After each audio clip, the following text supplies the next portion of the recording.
បាទសូមជម្រាបសួរដល់ពុកម៉ែបងប្អូនស្វាគមន៍មកកាន់ Channel គុន្ធា TV News នៅក្នុងវីដេអូនេះខ្ញុំបាទនឹងលើកយកនៅរឿងរ៉ាវថ្មីមួយទៀតពាក់ព័ន្ធទៅនឹងប្រទេសចិនបាទប្រទេសចិននៅពេលនេះគឺកំពុងតែជួបវិបត្តិគ្រោះធម្មជាតិយ៉ាងធ្ងន់ធ្ងរបាទដូច្នេះសូមពុកម៉ែបងប្អូនតាមដានស្ដាប់ជាមួយខ្ញុំបាទដូចតទៅប្រទេសចិនកំពុងប្រឈមមុខនឹងគ្រោះធម្មជាតិដ៏ធ្ងន់ធ្ងរបន្ទាប់ពីព្យុះទីហ្វុងជាព្យុះទី9នៃរដូវកាលនេះបានបោកបក់ចូលក្នុងតំបន់ឆ្នេរ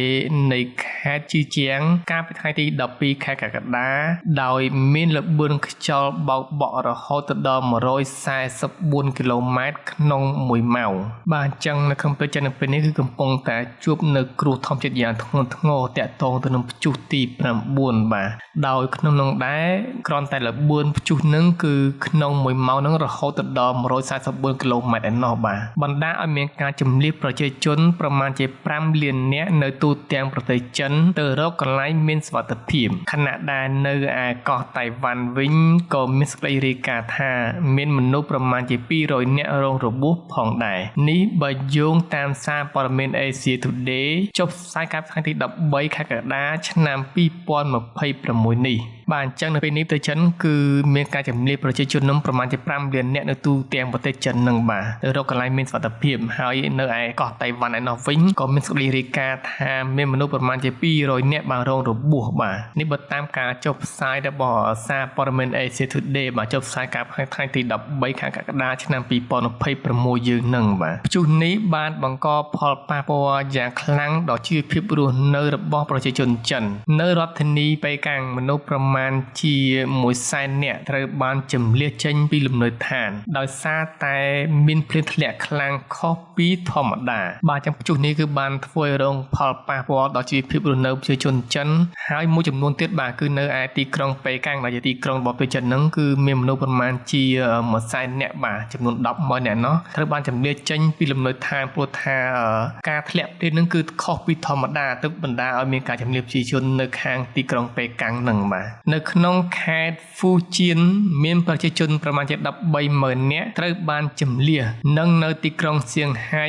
មានចំនួនប្រជាជនប្រមាណជា40,000នាក់គិតត្រឹមថ្ងៃទី12ខែកក្កដាជើងយន្តហោះជាតិនិងអន្តរជាតិប្រមាណជា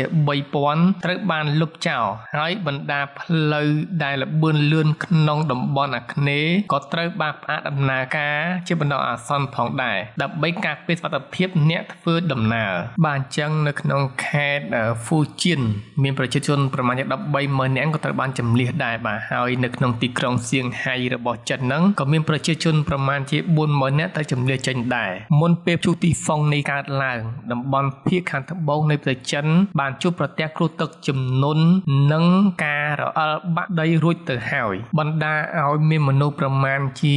40នាក់បានបាត់បង់ជីវិតបាទទោះបីជាមិនទាន់មានរបាយការណ៍ណាដែលរាយការណ៍ពីអ្នកស្លាប់យ៉ាងណាក៏ដោយប៉ុន្តែការបង្កការខូចខាតទ្រព្យសម្បត្តិយ៉ាងច្រើនរួមទាំងការលិចលង់ដីកសិកម្មនិងជន់លិចផ្លូវថ្នល់បាទអញ្ចឹងមកដល់ពេលនេះអត់ទាន់មានរបាយការណ៍ណារបស់ប្រទេសចិនតាក់ទងទៅនឹងការស្លាប់នៅក្នុង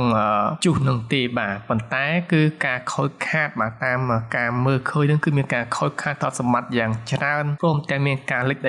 ដីស្រែដីនឹងយ៉ាងច្រើនបាទរីឯកោះតៃវ៉ាន់វិញទោះបីស្ថិតនៅក្នុងកង្វល់នៃការផលប៉ះពាល់ព្យុះយ៉ាងណាក៏ដោយក៏គេមិនទាន់ទទួលបានសេចក្តីរាយការណ៍អំពីករណីបាត់បង់ជីវិតនៅឡើយគិតត្រឹមល្ងាចថ្ងៃទី12ខែកក្កដាមនុស្សប្រមាណជា200នាក់បានរងរបួសរួមទាំងជនបរទេស5នាក់ផងបាទអញ្ចឹងឯកោះតៃវ៉ាន់ឯណោះគឺមិនទាន់មានរបាយការណ៍ណាដែលរាយការណ៍អំពីការស្លាប់របស់ប្រជាជនតៃវ៉ាន់នោះទេហើយបើយើងគិតត្រឹមថ្ងៃទី12ខែកក្កដាហ្នឹងគឺមានមនុស្សតែ200នាក់ទេ